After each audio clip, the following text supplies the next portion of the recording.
Ang kwentong ito ay hango sa totoong buhay. Karanasan ito ng isa sa mga subscriber natin na nagngangalang James Sardonas. Kung may tanong kayo sa kanya tungkol sa kwento natin, pwede niyo siyang i-PM sa Facebook account niya. Simulan na natin ang kwento. Taong 2016, Cauayan City, Isabela.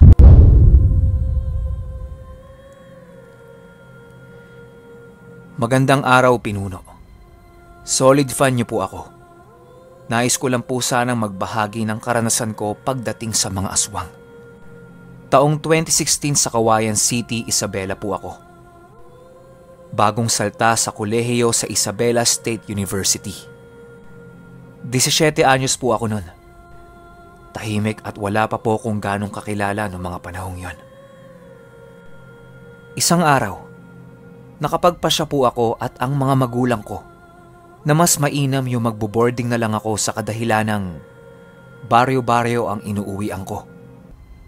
Siyempre, mahirap namang gabihin sa daan, di ba? At ayun nga, nakahanap po ako ng simpleng apartment na medyo malapit lang sa eskwelahan ko. Bale, 3 po kami dito, Pinuno. Isang babae at isang lalaki na itago na lang natin sa mga pangalang Beng yung babae at Ripping naman yung lalaki.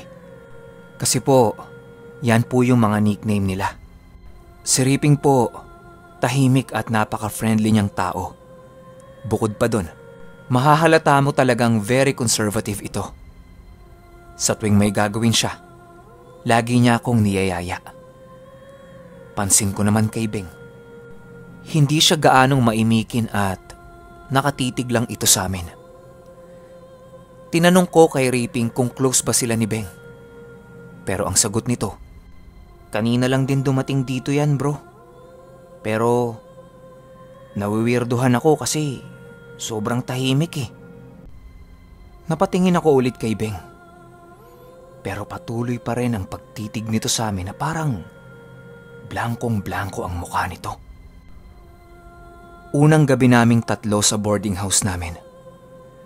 Napagkasunduan namin ni Ripping na bumili na lang ng ulam na lulutuin namin. At magluluto na lang kami ng kanin para kahit papaano tipid sa allowance. Kinumbinsi namin si Beng na makishare na lang sa gastusin. Pero wala man lang reaksyon ng mukha niya. Makikita mo sa reaksyon ng mukha nito na hindi ako kakain. Hindi na namin siya pinilit. Siyempre baka may problema o baka masungit lang talaga siya or sadyang mahiyain. At ayun nga, nasa talipapa na kami. Bumili kami ng lulutuin namin at ng mga rekado nito. Asin, bawang, sibuyas, at kung ano-ano pang panggisa. Ang saya ng kwentuhan namin ni Ripping sa daan habang naglalakad kami pa uwi. Actually, malapit lang naman ang talipapa sa amin, kaya nilalakad na lang. Tsaka, pansin kong napakabait talaga ni Ripping at ang gaan ng loob ko sa kanya. Nung malapit na kami sa boarding house namin, nakita namin si Beng na nasa labas tapos nakatingala. Parang pinagmamasdan nito ang unti-unting paglubog ng araw. Kasi oras nun mga 5:30 to 6 p.m. na yun eh. Nag-aagaw na ang dilim at liwanag. Nagtawanan pa kami ni Ripping kasi naninibago talaga kami sa itsura niya. Parang hindi normal na ginagawa ng tao. Tsaka nakanganga pa ito na parang naglalaway-laway. Pagkarating namin sa harap, tinanong namin siya ng pabiro kung bakit ang layo ng iniisip niya. At sambit pa nitong si Ripping, "Huwag mong problemahin yun. Mahal ka nun." Sabay tawa kami ng malakas. Napailing lang ito si Beng at kumisi sa amin na parang may kakaiba sa ngising yon. Nung makita niya ang dala naming mga rekado ng ulam, bigla siyang napatili ng malakas at parang takot na takot ito na animoy. nakakita ng multo. Kasi nanlalaki ang mga mata nun at bigla na lang tumakbo papunta sa kanyang kwarto at nilak yung pinto. Anyari dun? Sabi ko kay Ripping. Pero natulala din ito. Wala naman akong alam na kasalanan ko. Kasi wala naman ako nakitang mali sa hawak ko eh. Maggagabi na nang makaluto kami ni Ripping. Nung kakain na sana kami, naisip naming tawagan si Beng para saluhan kami. Pero kahit anong pagkatok namin sa pintuan niya, walang sumasagot. Alam naming merong tao sa loob at sigurado kaming nandun siya. Dahil ayaw niyang sumagot, hinayaan na lang namin. Pagkatapos naming kumain, naligo ako. Papunta na sana ako sa higaan nang bigla kaming kinabahan ni Ripping sa narinig namin na akala mo may nag-oorasyon sa loob ng silid niya.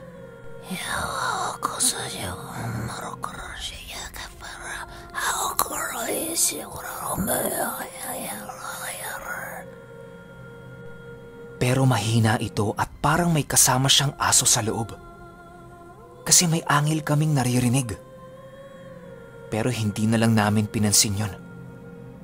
Kasi malay ba namin yung kausap niya alagang aso niya o kung ano. Hindi ko din naman nakita kung may bitbit ba siyang hayop nung dumating siya sa boarding house. Tinanong ko din si Ripping kung may dala-dala ba siyang aso. Ang sagot lang niya, wala naman bro. Iisang bag nga lang ang dala niya ni. At sa tingin ko, kukunti lang ang gamit at laman nun. Sabi ni Ripping. Matapos ang konting usap, natulog na kami. Naalimpungatan kami bandang 12:00 na pasado yon.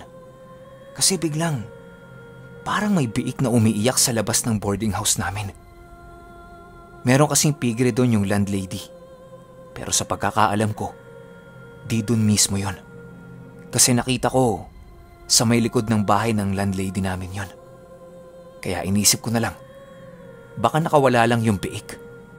Kinaumagahan, nagising kami sa sobrang ingay sa labas. Napabangon ako bigla tapos pumunta ako sa labas. At yun nga, nakita ko yung 2 biik na may kagat sa leeg. At labas ang mga lamang loob. Pero ang nakakapagtaka lang, wala man lang ni isang patak ng dugo. Galit na galit yung may-ari ng boarding house kasi sa ilang taon nila doon, ngayon lang sila nakaranas ng ganun. May nagsasabi na baka aso lang ang gumawa nun. Pero sabi ng landlady, hindi. Kasi nakatali ang mga aso nila. At oo nga, nakakapagtaka na wala man lang kahit isang patak ng dugo. Sabi ng matandang lalaki na nandoon, inaswang ang mga yan. Ang sabi ko naman, ano po lolo? Aswang? Nakakapagtaka naman yata na makakarating ang aswang dito. Nasa bayan tayo eh. Matawa-tawa kong sagot. Pero sabi ng matanda, makikita mo din. Hindi na kami ganong nakapag-usap ng matanda. Ando doon na kasi yung anak niya. Sinundo siya pa uwi. Maya-maya pa sumunod naman si Ripping sa akin sa labas. At nagtanong kung ano bang nangyayari. Kaya tinuro ko yung mga biik. Napanganga din siya at hindi na lang umimik. Nung nasa loob na kami, habang kumakain nagkukwentuhan kami ni Ripping sa may kusina. Tungkol nga dun sa nangyari. Hindi ko inakalang may paniniwala din pala ito sa mga aswang at iba pang mga elemento. Ayon dito, posible nga yung sinasabi ng matanda. Kaya naniniwala siya. Akala ko nga, ako lang yung hindi nakatulog kagabi. Pati din pala siya. Pero nagtulog-tulugan na lang. Nung natapos na kaming maligo at nakabihis na rin kami para makapasok sa school, napansin naming hindi pa rin lumalabas itong si Beng sa kanyang kwarto. Sabi ni Ripping, hayaan na lang at baka wala pa siyang gagawin kasi maaga pa naman eh. Kaya pumasok na lang kami. Umuwi kami ni Ripping sa boarding house namin para mananghalian. Kasi nga, nagtitipid kami, di ba? Nasa labas na ng kwarto niya si Beng. Pero nung nakita niya kami, pumasok siya bigla sa kwarto niya. Maya-maya pa, bigla itong sumilip sa pintuan niya. At kitang-kita namin na napakasama ng titig niya sa aming dalawa ni Ripping. Sabay pasigaw itong nagtanong sa amin ng, "Anong nakita niyo? Ano?" Nanlalaki ang mga mata niya sa galit. At ganun din kami. Nanlaki ang mga mata namin dahil sa takot at gulat. Hindi kami makasagot sa tanong niya. At nung papalapit na siya sa amin, napatakbo kami ng mabilis papunta sa harap at nagsisisigaw sa takot. Yun yung unang beses na umabot sa ganun yung takot ko, Pinuno. At hindi ko namalayang naihina ako sa suot-suot kong pantalon. Isipin nyo na lang, tanghaling tapat nangyari yun. Paglingon namin sa likod, nanlilisik pa rin ang mata nito na parang gusto kaming patayin dahil sa galit. Kahit malayo na kami sa kanya nun, alam naming napakasama pa rin talaga ng tingin sa amin ni Beng. Dahil nagsisisigaw kami, nagtanong sa amin yung mga tao kung ano bang nangyari. Hindi kami makasagot dahil sa takot. At nung medyo kumalma na kami, sinabi namin kung ano ang nakita namin. At kumpirmado nga, aswang si Beng. Kwento kasi ng isang matandang lalaki. Isang gabi nung iihi siya, may nakita siyang isang aso. Pero hindi ito ordinaryong aso. Kasi yung laki nito, hindi normal. Mapupula ang mga mata nito at nanlilisik na nakatitig sa kanya. Kinabukasan, nung makita niya yung aso nung gabing yon, saktong namatay naman yung biik ng landlady namin. Kaya naman pala niya nasabi na aswang ang may gawa nun. Napagtanto ko din na kaya pala nung unang gabi namin dun sa boarding house, nung nakita niya yung daladala ko, ganun na lang pala yung takot niya. Dahil pala yun sa asin. Takot pala sila dun, Pinuno.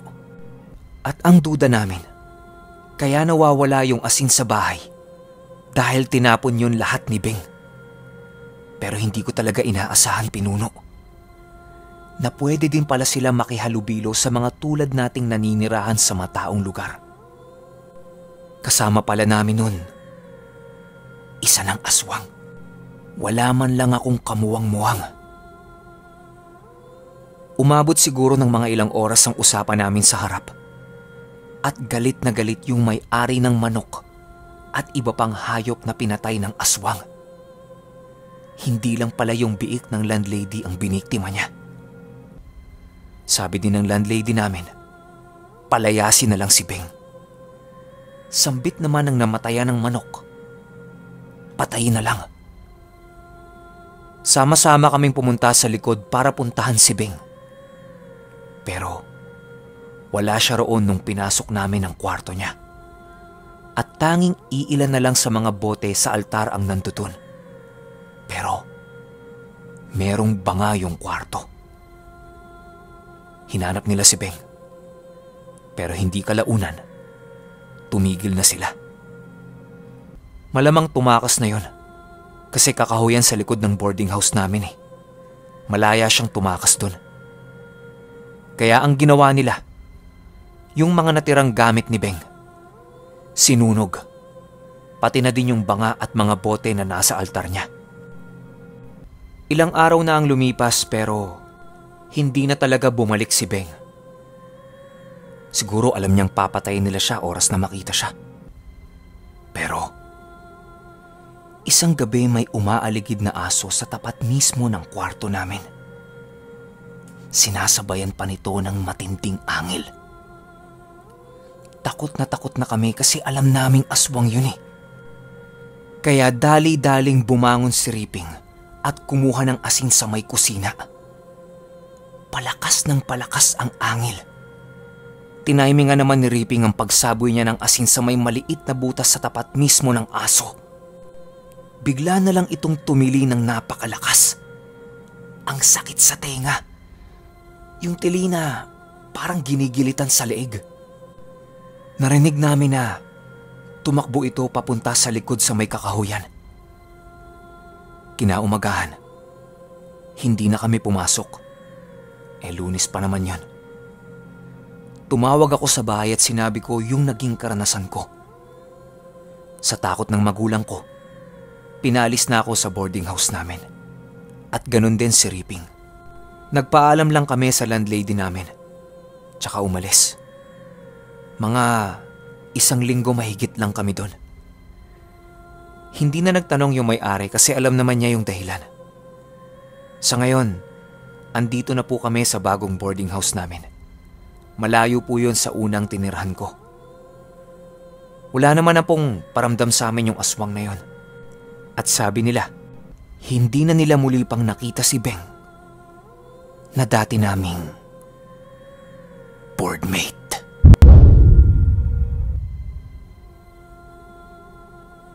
Okay, opinyon ko sa kwento. May relasyon ba kayo ni Ripping? De, biro lang. Hindi ko masisisi yung sender natin kung hindi siya kaagad nakagawa ng aksyon regarding sa sitwasyon nila. Sa kanya na mismo nang galing, hindi siya naniniwala sa mga aswang. Normal na nagiging reaksyon niya ng mga taong walang paniniwala pagdating sa mga ganitong nilalang. Kita niyo naman, di ba? Wala siyang ideya tungkol doon sa daladala niyang asin. Kailan niya lang napagtanto. Malamang nalaman niya lang din yan dahil sa pakikinig sa mga kwento natin. Pero kung nakaengkwentro niya yan na meron na siyang alam, malamang sa malamang, patay na yun si Beng ngayon. Pero hindi din natin masasabi. Sadyang mapanlin lang itong mga aswang na ito. Tsaka, hindi kasi basta-basta nakikita tong mga aswang eh. Depende na lang siguro kung kasama mo sa loob ng bahay. May pababalikan akong kwento sa inyo. Medyo kadikit nitong kwento ni Sender. Yung kwento kong upa. Solid din yun. Pero kayo, ano ang opinyon ninyo sa kwento niya? Sinabihan ko din siya na maging handa sa mga magiging komento ninyo. Bakit? Kasi meron tayong kanya-kanyang paniniwala. Diba? Irespeto natin ang paniniwala ng iba. Yun lang. Hanggang sa susunod na kwento. Salamat.